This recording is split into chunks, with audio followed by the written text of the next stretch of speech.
Hello दोस्तों, इंटेलेक्टो.इन के इस यूट्यूब प्लेटफॉर्म पर आपका स्वागत है। और मैं आशा करता हूं कि आप लोग बहुत ही बेहतर होंगे और लगातार अपनी तैयारी को बहुत ही अच्छी तरीके से कर रहे होंगे।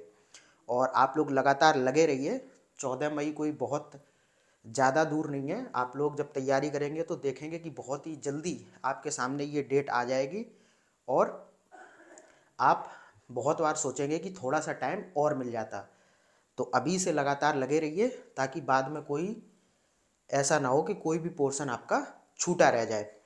तो जैसा कि पिछले लेक्चर में हम लोगों ने भारत के भूगोल के अंतर्गत भारत की भौगोलिक अवस्थिति को थोड़ा सा समझा था और वो पार्ट 1 था। अब पार्ट 2 के तहत हम लोग उन चीज़ों को कवर करने वाले हैं जो भारत की अवस्थिति के संदर्भ में रह गई थी। तो कल हम लोगों ने बहुत सी चीज़ों के बारे में बात कर ली थी और आज हम लोग जो इस सेकंड पार्ट की स्टार्टिंग कर रहे हैं वो है भारत की पड़ोसी देशों के साथ सीमा। आपको भी पता है बहुत से देश ऐसे हैं जो भारत के साथ अपनी सीमा को साझा करते हैं। तो सबसे पहले हम उन्हीं के संदर्भ में चर्चा करते हैं कि वो ऐसे कौन से देश हैं जिनकी सीमा भारत से लगती है। तो हम लोग पहले तो मैप को बहुत ही अच्छी तरीके से देखेंगे। अब यहाँ से हमें एकदम क्लियर हो जाएगा कि वो कौन कौन से देश हैं जो भारत के साथ अपनी सीमा को साझा करते हैं। ठीक है, तो यहाँ पर देखिए, पहला तो हो गया आपका पाकिस्तान। ठीक है, कौन सा हो गया? पाकिस्तान। उसके बाद थोड़ा सा आप लोग मैप में चेक कीजिए, फिर कौन सा देश आ गया? अफगानिस्तान। ठीक है, अफगानिस्तान के बाद आप लोग चेक करिए मैप में, तो आप देखेंगे चीन जो भारत के साथ अपनी सीमा साझा कर रहा है।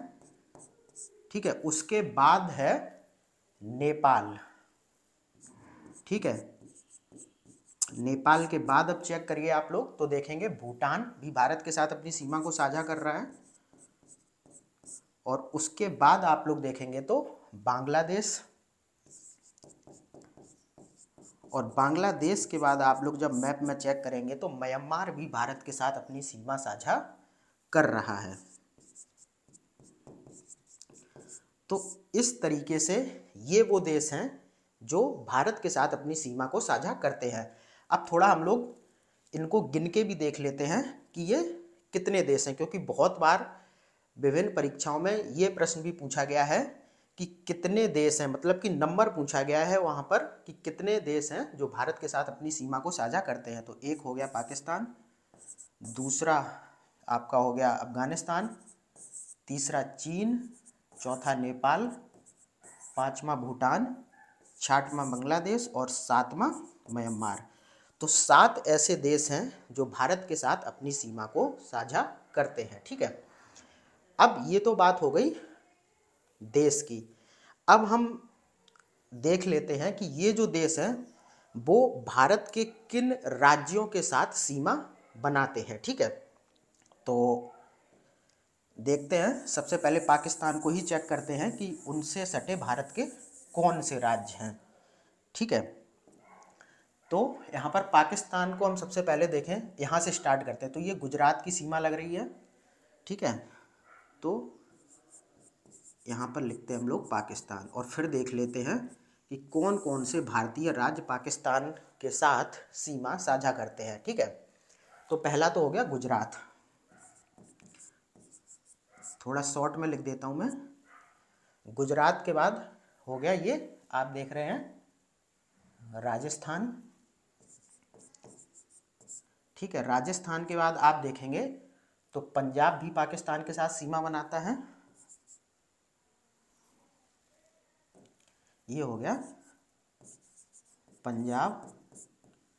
ठीक है, इसके बाद आप देखेंगे तो जम्मू कश्मीर, यहाँ पर लिख देता हूँ मैं। ठीक है, जम्मू कश्मीर। और उसके बाद ये देखिए लद्दाख। तो इस तरीके से आप देखेंगे कि पाकिस्तान के साथ जो जो भारतीय राज्य लग रहे हैं वो हैं गुजरात, राजस्थान, पंजाब, जम्मू कश्मीर और लद्दाख। यानी कि 5 भारतीय राज्य हैं जो पाकिस्तान के साथ अपनी सीमा बनाते हैं। ठीक है, इसके बाद हम लोग देख लेते हैं अफगानिस्तान को थोड़ा सा। अगर हम लोग अफगानिस्तान को नक्शे में देखेंगे तो सिर्फ एक भारतीय राज्य है जो अफगानिस्तान के साथ अपनी सीमा को साझा करता है, और वो है कौन सा? ये जो थोड़ा सा यहाँ पर लग रहा है वो है लद्दाख। ठीक है, तो ये तो बात हो गई पाकिस्तान और अफगानिस्तान की। अब हम लोग चेक करते हैं थोड़ा सा चीन को। अगर हम लोग चीन को देखें तो यहाँ पर सीमा सबसे पहले लगती है लद्दाख की। इधर से स्टार्ट करेंगे तो ये तो हो गया एक लद्दाख। ठीक है, दूसरा अगर आप चेक करेंगे तो हिमाचल प्रदेश भी अपनी सीमा चीन के साथ साझा करता है। तो एक आपका हो गया हिमाचल प्रदेश। ठीक है, हिमाचल प्रदेश के बाद आप देखेंगे तो उत्तराखंड की सीमा भी चीन के साथ लगती है। तो एक आपका हो गया उत्तराखंड। उसके बाद आप देखेंगे यहाँ पर ये एक भारतीय राज्य है सिक्किम, इसकी सीमा भी चीन के साथ साझा होती है। तो ये हो गया सिक्किम। उसके बाद थोड़ा सा आप लोग और चेक करिए तो सिक्किम के बाद अरुणाचल प्रदेश की सीमा, ये सीमा भी किसके साथ लगती है? चीन के साथ। ठीक है, तो चीन के साथ जो भारतीय राज्य सीमा साझा करते हैं वो है लद्दाख, हिमाचल प्रदेश, उत्तराखंड, सिक्किम और अरुणाचल प्रदेश। मैप में भी लगातार आप देखते चलिए, और मैं आशा करता हूं कि आपने अपने स्टडी टेबल के सामने भी एक भारत और विश्व का मैप लगा रखा होगा। और कल मैंने आपको बताया था कि ऑक्सफोर्ड स्टूडेंट एटलस को भी आप ले सकते हैं, उसमें सारी चीज़ों को मैप के थ्रू ही प्रेजेंट किया गया है। ठीक है, तो हम लोगों ने बात कर ली पाकिस्तान, अफगानिस्तान और चीन के बारे में। अब हम लोग उठाते हैं नेपाल को। ठीक है, अब आप लोग थोड़ा सा मैप को देखिए और वहाँ पर चेक करिए कि कौन से ऐसे भारतीय राज्य हैं जो नेपाल के साथ अपनी सीमा को साझा करते हैं। तो यहाँ पर हम लोग देखते हैं नेपाल। ठीक है, नेपाल की सीमा सबसे पहले यहाँ पर देखिए कहाँ से लग रही है? ये उत्तराखंड से। उत्तराखंड के बाद हम लोग चेक करेंगे तो नेपाल की सीमा लगती है कहाँ पर? ये अपने प्रदेश उत्तर प्रदेश से। ठीक है, उसके बाद जब आप लोग देखेंगे उत्तर प्रदेश के बाद नेपाल की सीमा कहाँ से टच हो रही है? ये बिहार और ये देखिए थोड़ा सा ये पार्ट जो है ये किसका है? पश्चिम बंगाल का। ये पश्चिम बंगाल आपका हो गया इधर से। तो ये सीमा भी नेपाल से लग रही है। तो एक हो गया पश्चिम बंगाल।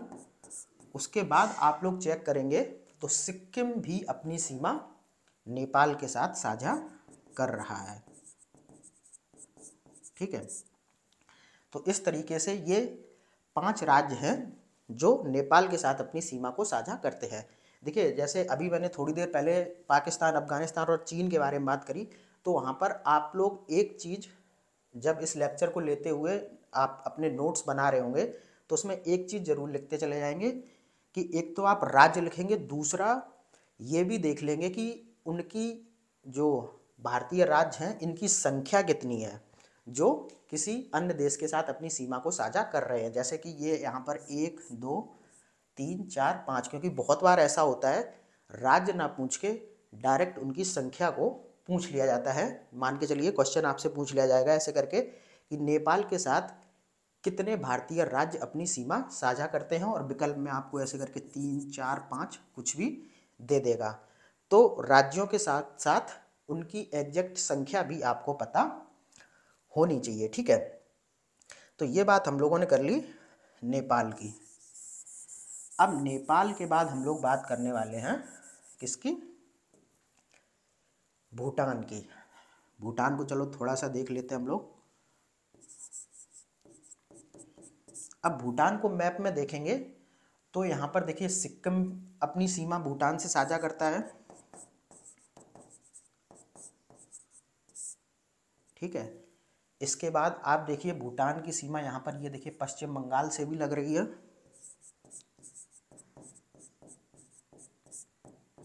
उसके बाद आप लोग देखेंगे तो असम, ये देखिए असम है, असम की सीमा भी लग रही है। और उसके बाद आप देखेंगे ये आपका अरुणाचल प्रदेश की सीमा भी भूटान के साथ लगती है।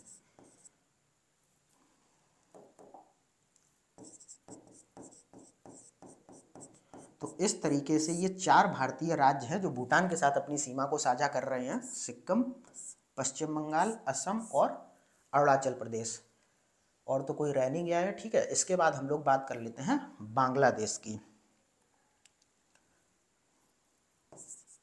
अब आप लोग फिर से मैप को बहुत ही अच्छी तरीके से देखिए और वहाँ पर देखिए कि कौन कौन से ऐसे भारतीय राज्य हैं जो बांग्लादेश के साथ अपनी सीमा को साझा कर रहे हैं। तो सबसे पहले तो हो गया पश्चिम बंगाल,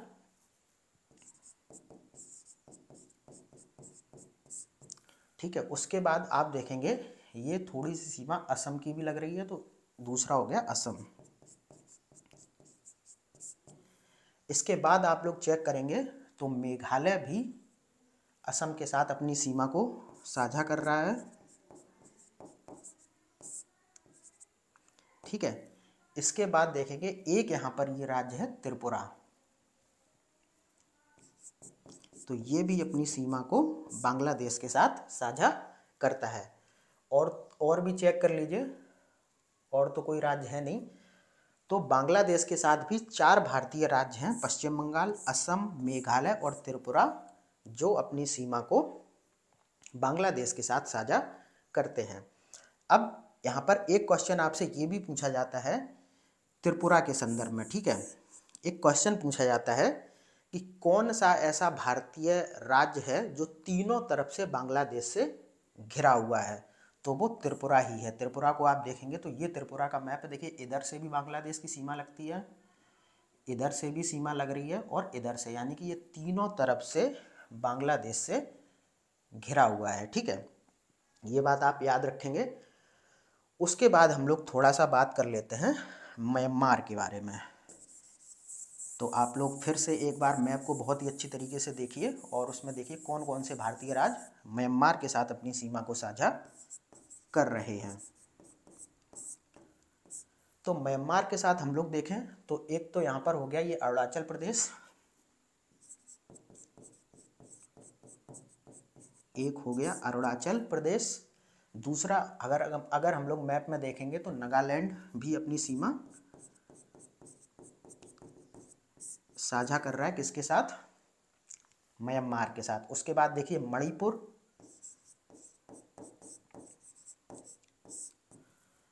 और उसके बाद ये देखिए मिजोरम,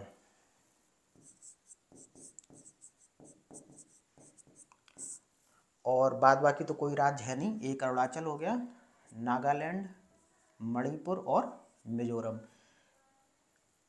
ठीक है।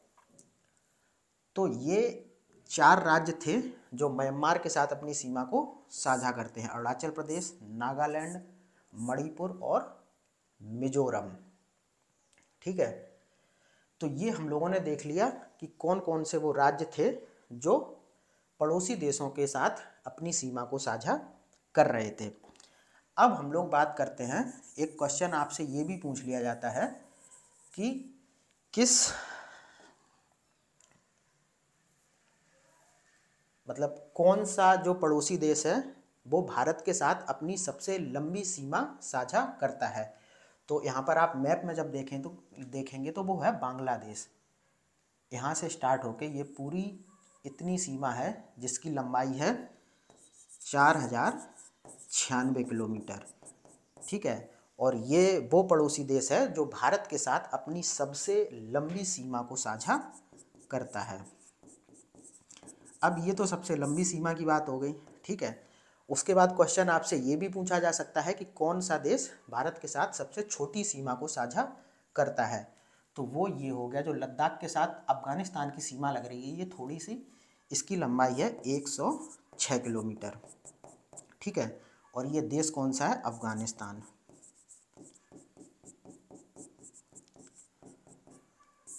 तो भारत के साथ सबसे लंबी सीमा कौन बनाता है? बांग्लादेश, जिसकी लंबाई कितनी है? 4096 किलोमीटर। और भारत के साथ अपनी सबसे छोटी सीमा कौन बनाता है, तो वो है अफगानिस्तान, जिसकी लंबाई है 106 किलोमीटर। अब एक क्वेश्चन यहाँ से ये भी पूछा जाता है, आपने बहुत बार सुना होगा, भारतीय उपमहाद्वीप बहुत जगह आपने लिखा हुआ देखा होगा, तो उसमें भारत के अलावा और कौन कौन से देश शामिल किए जाते हैं। यानी कि यहाँ पर हम लोग देखेंगे कि भारतीय उपमहाद्वीप के अंदर कौन कौन से देश आते हैं। तो भारतीय उपमहाद्वीप की अगर हम लोग बात करें तो इसके अंदर आपको पाकिस्तान भी ऐड किया जाता है, नेपाल भी ऐड किया जाता है, भूटान और बांग्लादेश, ये 4 देश हैं जो भारतीय उपमहाद्वीप के अंतर्गत ही शामिल किए जाते हैं, और एक हो गया भारत। तो कुल मिलाकर 5 देश हैं जो भारतीय उपमहाद्वीप के अंदर शामिल किए जाते हैं, तो वो है पाकिस्तान, नेपाल, भूटान, बांग्लादेश और भारत। उसके बाद हम लोग यहाँ पर देख लेते हैं जो विभिन्न देशों की भारत के साथ सीमाएं हैं उनका नाम क्या है, क्योंकि यहाँ से भी प्रश्न लगातार पूछे जाते हैं और ये बहुत ही इम्पोर्टेंट टॉपिक है। तो सबसे पहले हम लोग बात करते हैं पाकिस्तान की, ठीक है। तो पाकिस्तान के साथ जो सीमा है उसको नाम देते हैं रेड क्लिफ, और इस सीमा रेखा का नाम रेड क्लिफ इसलिए रखा गया है क्योंकि सन 1947 में जब विभाजन हुआ था तो उस दौरान भारत और पाकिस्तान के बीच जो सीमा रेखा खींचने की जिम्मेदारी थी वो सर रेड क्लिफ को दी गई थी, इसीलिए इस रेखा का नाम रेड क्लिफ रेखा रखा गया है, ठीक है। और आपको मैं अगर दिखाऊं तो रेड क्लिफ रेखा है ये, कुछ मैप में भी लगातार आप देखते चलिए, ये ठीक है। ये जो आप देख रहे हैं ये देखिए, ये है रेड क्लिफ रेखा। और एक चीज़ और ध्यान देने वाली बात है कि जब 1947 में भारत आज़ाद हुआ था तो एक तो पाकिस्तान ये था और ये था पाकिस्तान का एक भाग जिसे आप पूर्वी पाकिस्तान के नाम से जानते हैं, जो वर्तमान में बांग्लादेश है। तो जो रेड क्लिफ रेखा 1947 में भारत के आज़ाद होने के बाद खींची गई थी, तो वो एक तो यहाँ पर खींची गई थी और दूसरा पूर्वी पाकिस्तान में खींची गई थी। लेकिन आपको पता होगा कि 1971 में बांग्लादेश एक पृथक देश बन गया, उसके बाद इस रेखा को समाप्त कर दिया गया और वर्तमान में सिर्फ यही रेखा अभी प्रयोग में है। इसीलिए जब भी आपसे क्वेश्चन पूछा जाए कि रेड क्लिफ रेखा किन 2 देशों के बीच में है, तो भारत और पाकिस्तान, ठीक है। उसके बाद जब आप देखेंगे एक रेखा आपने सुनी होगी भारत और चीन के मध्य, जिसका नाम है मैकमोहन रेखा। इसको 1914 में हेनरी मैकमोहन द्वारा डिसाइड किया गया था, और ये जो है वो ये है अरुणाचल प्रदेश का जो भाग है, ये वाला अरुणाचल प्रदेश का जो सीमा है जो चीन के साथ लगती है, वहीं पर ये रेड क्लिफ रेखा खींची गई है। देखिए पूरे मैप में ये है, ठीक है। तो ये हो गया मैकमोहन रेखा भारत और चीन के मध्य। उसके बाद एक रेखा और है जिसे आप डूरंड रेखा के नाम से जानते हैं, और वर्तमान में ये भारत और अफगानिस्तान के मध्य स्थित है। लेकिन थोड़ा सा इसकी पीछे की कहानी को जानेंगे तो 1893 में ये रेखा सर डूरंड के द्वारा खींची गई थी, और उस समय ये थी कहाँ पर, ये देखिए उस समय ये थी ये कहाँ पर, अफगानिस्तान और पाकिस्तान के मध्य, क्योंकि 1893 में भारत आज़ाद नहीं हुआ था और जो ये पाकिस्तान था वो भारत का ही अंग था, और भारत को अफगानिस्तान से अलग करने के लिए ये रेखा खींची गई थी। लेकिन 1947 के बाद से क्या हुआ, भारत आज़ाद हो गया और पाकिस्तान एक पृथक देश बन गया। उसके बाद ये सीमा एज इट इज है। लेकिन अगर आपसे पेपर में पूछा जाए कि डूरंड रेखा किन 2 देशों के बीच है, तब आपका उत्तर होगा भारत और अफगानिस्तान। और लगातार आपको मैं हर चीज़ को मैप के थ्रू समझाता चल रहा हूँ, तो आपकी जो एक व्यवहारिक समझ है वो बहुत ही मजबूत हो जाएगी, और आप अगर रिवीजन भी नहीं करेंगे तो भी बहुत अच्छी तरीके से इन चीज़ों को समझ सकेंगे, ठीक है। तो हम लोगों ने देखा सीमा रेखा के बारे में, कौन कौन से जो राज्य थे। उसके बाद हम लोग थोड़ी सी बात कर लेते हैं भारत और श्रीलंका के बारे में। तो भारत और श्रीलंका ये है, ये मुख्य भूमि के साथ श्रीलंका अपनी सीमा तो साझा नहीं करता है, लेकिन भारत की समुद्री सीमा के साथ श्रीलंका लगा हुआ है। और ये देखिए, ये भारत हो गया, ये श्रीलंका हो गया, ये अरब सागर, ये बंगाल की खाड़ी, और ये आपको पता है क्या है, हिंद महासागर। उसके बाद ये आपकी है मन्नार की खाड़ी, और ये आपका है पाक जल संधि। तो ये जो पाक जल संधि है, ये यहाँ पर है, ठीक है, इसी के द्वारा भारत और श्रीलंका अलग हो रहे हैं। किसके द्वारा, मैं यहाँ पर लिख देता हूँ हिंदी में, पाक जल संधि के द्वारा, ठीक है। तो यहाँ पर आप देखेंगे, और जो ये है पाक जल संधि, इसके संदर्भ में एक क्वेश्चन और पूछा जाता है कि ये जो पाक जल संधि है, ये मन्नार की खाड़ी को और बंगाल की खाड़ी को भी जोड़ती है।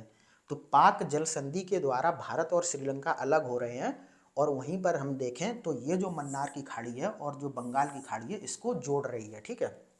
ये यहाँ पर, यहाँ से स्टार्ट हो जाता है बंगाल की खाड़ी, और ये हो गई आपकी मन्नार की खाड़ी। इसे कौन जोड़ता है, पाक जल संधि। उसके बाद अगर हम लोग थोड़ा सा देखें तो यहाँ पर भारत और श्रीलंका के मध्य एक ब्रिज का निर्माण हुआ है, जिसे आप बोलते हैं एडम ब्रिज, या फिर इसको आदम ब्रिज भी कहा जाता है, ठीक है। ये किसके मध्य है, भारत और श्रीलंका के मध्य। और ये जो आदम ब्रिज है, ये आपका स्टार्ट होता है, यहाँ पर एक स्थान है धनुष कोडी, ठीक है, वहाँ से स्टार्ट होता है। और इसी द्वीप पर, इसी ब्रिज पर एक द्वीप भी पड़ता है, जिसे आप पम्बन द्वीप के नाम से जानते हैं। ये भी क्वेश्चन लगातार पूछा जाता है कि पम्बन द्वीप कहाँ पर स्थित है। वैसे तो भारत के जितने भी द्वीप समूह हैं, उनकी हम लोग अलग से चर्चा भारत के भू आकृतिक प्रदेशों के अंतर्गत करेंगे, लेकिन अभी आप लोग इतना जान लीजिए कि जो भारत और श्रीलंका के मध्य जो एडम ब्रिज या फिर आदम ब्रिज है, उसी पर पम्बन द्वीप स्थित है। और वहीं पर भारत का एक जगह है, आपने सुना होगा रामेश्वरम, ठीक है, रामेश्वरम, वहीं पर ये भी स्थित है। तो ये बात हो गई भारत और श्रीलंका की। क्या बात हो गई कि भारत और श्रीलंका पाक जल संधि द्वारा अलग हुए हैं, और ये जो पाक जल संधि है वो मन्नार की खाड़ी और बंगाल की खाड़ी को जोड़ती है। और भारत और श्रीलंका के मध्य आदम ब्रिज बना हुआ है, जो कि धनुषकोडी नामक स्थान से स्टार्ट होता है, और इसी ब्रिज पर पम्बन द्वीप स्थित है, ठीक है। ये सारी चीज़ें आप लोगों ने भारत और श्रीलंका के संदर्भ में समझी। उसके बाद हम लोग चर्चा करते हैं भारत में कर्क रेखा की स्थिति को। तो सबसे पहले कर्क रेखा की स्थिति को समझने से पहले आप लोगों को पता होना चाहिए कि कर्क रेखा क्या होती है। तो कल के लेक्चर से अब आप लोगों को कनेक्ट होना है। देखिए, एक स्टूडेंट के अंदर पावर ऑफ कनेक्टिंग बहुत बढ़िया होनी चाहिए कि आप पिछले लेक्चर से भी चीज़ों को समझें, जो आपने पहले पढ़ा था उसको भी आप तुरंत दिमाग में लाएं। ऐसा ना हो कि जितना मैं आगे चलता जाऊं और आप पीछे का सारा भूलता चले जाएं, तो ऐसा नहीं होना चाहिए। तो कल मैंने आपको एक चीज़ बताई थी, जब हम ग्लोब पर भारत की स्थिति को समझ रहे थे, तो कुछ इस तरीके से ग्लोब था, ठीक है। ग्लोब मतलब मान के चलिए ये पृथ्वी थी। उसके बाद कल मैंने आपको बताई थी जो भी इस तरीके की रेखाएं हैं वो कौन सी हैं, अक्षांश रेखाएं। और कल मैंने बात की थी 0 डिग्री अक्षांश रेखा के बारे में, ठीक है।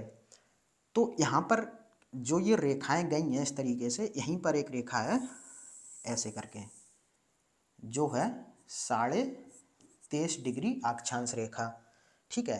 तो 23.5 डिग्री इसी अक्षांश रेखा को कर्क रेखा के नाम से जाना जाता है।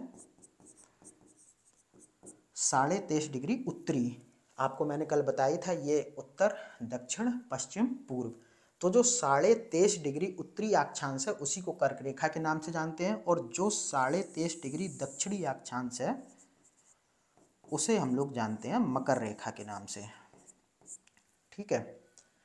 तो यही जो 23.5 डिग्री उत्तरी अक्षांश है, यही भारत से गुजर रही है, ठीक है। कल मैंने आपको बताया भी था, ये 0 था और भारत की स्थिति कुछ यहाँ पर ऐसे करके थी, ठीक है। तो यही जो कर्क रेखा है, यानी कि यही जो 23.5 डिग्री उत्तरी अक्षांश है, वो भारत के बीचों बीच से गुजर रहा है। तो इसी के संदर्भ में हम लोग चर्चा करने वाले हैं, और आपको मैंने ये बता ही दिया कि कर्क रेखा क्या होती है। बाद बाकी कर्क रेखा और मकर रेखा वगैरह जो ये जो अक्षांश देशांतर हैं, इन्हीं के अंतर्गत हम लोग विश्व भूगोल में इन सारी चीज़ों का अध्ययन बहुत ही अच्छी तरीके से करेंगे। तो अब यहाँ पर हम लोग देखते हैं कि कौन से ऐसे भारतीय राज्य हैं जो कर्क रेखा पर स्थित हैं या फिर जहाँ से कर्क रेखा गुजर रही है। तो हम लोग सबसे पहले देखेंगे तो ये आपका हो गया गुजरात। उसके बाद देखेंगे ये कौन सा राज्य हो गया, ये हो गया राजस्थान। उसके बाद हम लोग देखेंगे तो ये हो गया आपका मध्य प्रदेश।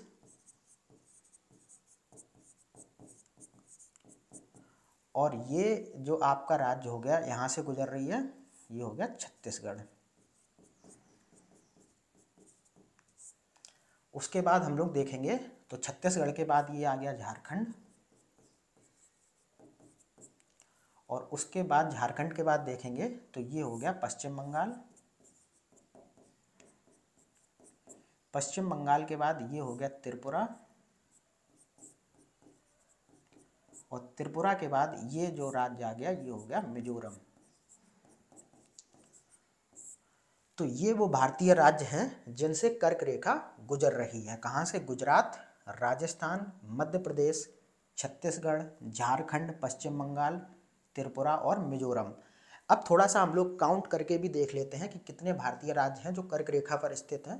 तो एक हो गया गुजरात, दूसरा राजस्थान, तीसरा मध्य प्रदेश, चौथा छत्तीसगढ़, पांचवा झारखंड, छठवां पश्चिम बंगाल, सातवां त्रिपुरा और आठवां मिजोरम। तो ये कुल 8 भारतीय ऐसे राज्य हैं जो कर्क रेखा पर स्थित हैं या फिर जहां से कर्क रेखा गुजर रही है। तो आपको एग्जैक्ट नंबर भी पता होना चाहिए। साथ में अब यहाँ पर एक चीज़ और पूछी जाती है कि कई बार क्वेश्चन क्या होता है, क्रम से लगाने के लिए आ जाता है। तो क्रम आपको बहुत ही अच्छी तरीके से पता होना चाहिए। पहले गुजरात, राजस्थान, फिर मध्य प्रदेश, फिर छत्तीसगढ़, फिर झारखंड, फिर पश्चिम बंगाल, फिर त्रिपुरा, फिर मिजोरम। इसके बाद देखो क्या होता है कि बहुत से लोग इसको ट्रिक से याद करते हैं। तो मैं यहाँ पर कोई भी ट्रिक बताने वाला नहीं हूँ। आप चाहें तो अपनी ट्रिक बना सकते हैं और वैसे भी ट्रिक अपनी बनाई हुई ज़्यादा सही रहती है, दूसरा क्या कोई बताए। आप जैसे भी चाहें इसको याद कर सकते हैं। उसके बाद हम लोग बात करते हैं कि कौन सा ऐसा भारतीय राज्य है जहाँ पर कर्क रेखा की लंबाई सबसे ज़्यादा है। तो आप मैप में देखेंगे तो आपको साफ पता चलेगा कि ये जो इतना पोर्शन दिख रहा है ये सिर्फ किसका है? मध्य प्रदेश का। तो यहाँ पर मध्य प्रदेश में कर्क रेखा की लंबाई सर्वाधिक है। और वहीं पर अगर हम लोग बात करें कि सबसे कम कर्क रेखा की लंबाई किस राज्य में है, तो वो यहाँ पर आप मैप में देखेंगे तो ये हो जाएगा राजस्थान। ठीक है, आपको कंफ्यूज नहीं होना है, त्रिपुरा इससे ज़्यादा है, इसीलिए राजस्थान में कर्क रेखा की लंबाई सबसे कम है। उसके बाद कर्क रेखा के संदर्भ में एक क्वेश्चन और पूछा जाता है कि एक भारतीय नदी है जिसका नाम है माही। और माही यहाँ पर ये जब आप देखेंगे तो ये है खंबात की खाड़ी।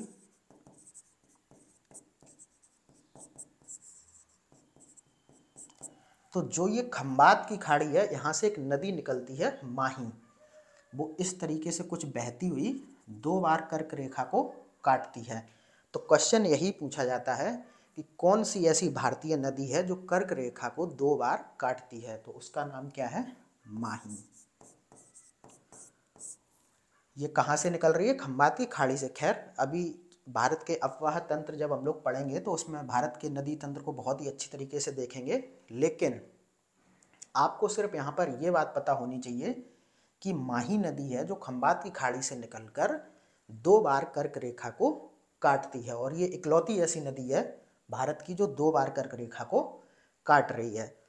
अब यहाँ से और क्वेश्चन पूछे जाते हैं स्थानों के संदर्भ में। क्वेश्चन ऐसे पूछ लिया जाता है कि कौन सा जो शहर है या फिर नगर है जो कर्क रेखा पर स्थित है या कर्क रेखा के पास स्थित है। तो ये तो आप लोग अपना जो एटलस मैंने आपको बताया है ऑक्सफोर्ड स्टूडेंट वाला, उसमें लगातार देखते रहेंगे कि कौन कौन से शहर हैं जो कर्क रेखा के पास स्थित है। और मैं आपको यहाँ पर बता दूँ एक चीज़, एक शहर है रांची। ठीक है, वो कर्क रेखा पर एग्जैक्ट स्थित है।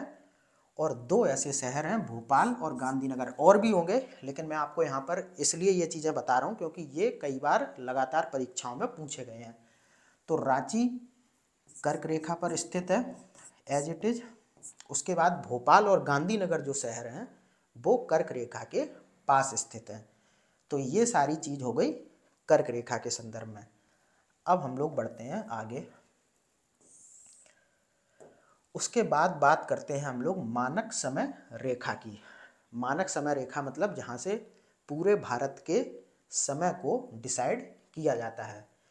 तो जैसा कि अभी हम लोग ग्लोब पर भारत की स्थिति को जब मैंने बताया था आप लोगों को, और अभी भी मैंने अब जब कर्क रेखा के विषय में बता रहा था, तो ऐसे ही करके एक, ये तो 0 डिग्री अक्षांश थी, ये 0 डिग्री देशांतर था, और भारत की स्थिति कुछ यहाँ पर थी। उसके बाद हम लोग देखेंगे एक ऐसी देशांतर रेखा होगी,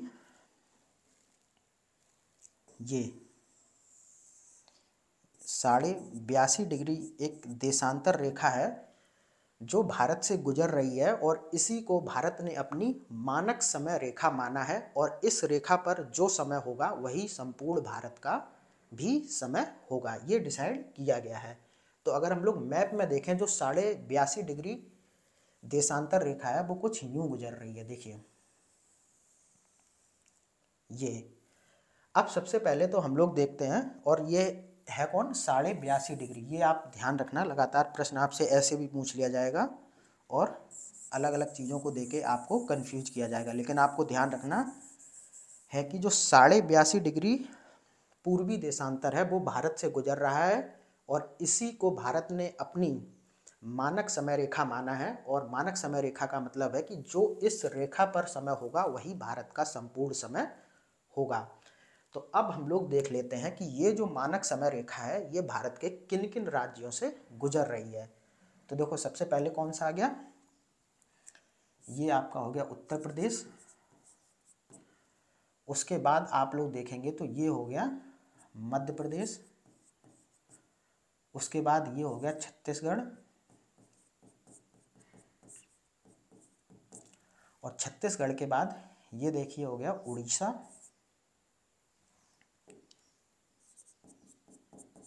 और उड़ीसा के बाद आप लोग मैप में देखेंगे तो ये हो गया आंध्र प्रदेश। तो ये कुल 5 राज्य हैं जिनसे कि भारत की मानक समय रेखा गुजर रही है। एक हो गया उत्तर प्रदेश, मध्य प्रदेश, छत्तीसगढ़, उड़ीसा और आंध्र प्रदेश। ये तो बात हो गई संख्या की। अब जैसा कि मैंने आपको कर्क रेखा के संदर्भ में भी बताया था कि यहाँ पर राज्य क्रम से लगाने के लिए आ जाते हैं, तो यहाँ पर भी आप थोड़ा सा उत्तर से दक्षिण या फिर दक्षिण से उत्तर कोई भी क्रम आपसे पूछ लिया जाए तो आपको कन्फ्यूज नहीं होना है। तो पहले कौन सा आ गया, उत्तर प्रदेश, उसके बाद मध्य प्रदेश, उसके बाद छत्तीसगढ़, उसके बाद उड़ीसा और फिर आंध्र प्रदेश। और आपको एक चीज़ तो पता ही होगी कि भारत का जो मानक समय है वो ग्रीनविच से 5.5 घंटे आगे है। कितना, 5.5 घंटे समय भारत का आगे है, किससे, ग्रीनविच से। ठीक है, अभी ग्रीनविच रेखा के बारे में हम लोग बात करेंगे जब विश्व भूगोल पढ़ेंगे। अभी आप सिर्फ इतना समझिए कि जो ग्रीनविच का समय होता है उस समय से भारत का जो समय है वो 5.5 घंटे आगे है। उसके बाद एक चीज़ और आपसे पूछी जाती है कि जैसे मान के चलिए ये भारत का सबसे पश्चिमी बिंदु है और ये भारत का सबसे पूर्वी बिंदु है, तो जाहिर सी बात है कि इनके बीच में समय का अंतराल तो होगा। भले ही भारत में एक समय माना गया है हर जगह का, लेकिन अगर यहाँ पर हम लोग देखें भारत के सबसे पूर्वी और सबसे पश्चिमी बिंदु के बीच में, तो ये आता है आपका 2 घंटा। 2 घंटे का समय अंतराल है भारत के सबसे पश्चिमी और सबसे पूर्वी बिंदु में। उसके बाद यहाँ से एक क्वेश्चन और देखने को मिलेगा कि ये तो देखो कर्क रेखा गुजर रही है आपकी, अभी जिसके बारे में हम लोगों ने पीछे डिस्कस किया, और ये आपकी हो गई मानक समय रेखा। तो ये आपकी जो कट करती है वो स्थान है झांसी, ओ सॉरी रांची।